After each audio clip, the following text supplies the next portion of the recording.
about the Electoral Count Act, if I could, based on some of my conversations on Capitol Hill. And obviously there seems to be a growing consensus that there might be able to be some progress on the Electoral Count Act.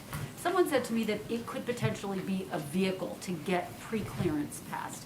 Is that something that this White House thinks is a possibility, is a likelihood? Is that what the president's going to be pushing for? I don't have any prediction of a process or a vehicle. What I would remind everyone of is that despite the fact that 16 Republicans in the Senate have in the past supported the protection of voting rights, they did not when given the opportunity.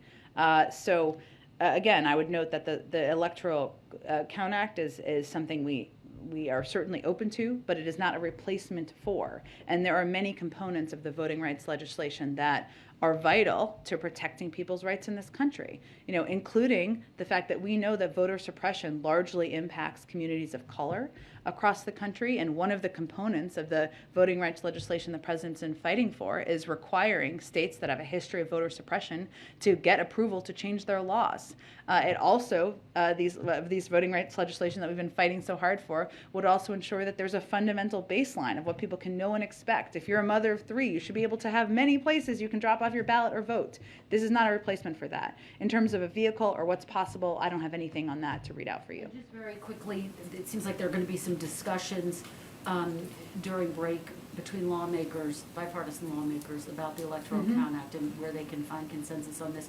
What can we expect the president's role to be, given that he's been very clear he is going to be taking a new strategy as it relates to reaching out to the American public?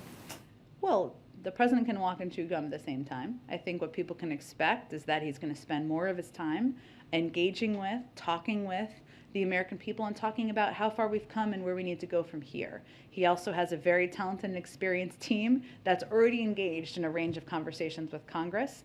But I can tell you from spending a lot of time with the president and in the Oval Office with him that sometimes he just picks up the phone and calls a member of Congress or a senator when you're sitting there. So no one's suggesting that he's not going to engage with members. What we're conveying and what you heard from him the other night is that as you look at the time he's going to spend over the next couple of months, it's not going to be hours and hours behind closed doors in the Oval Office. Go ahead.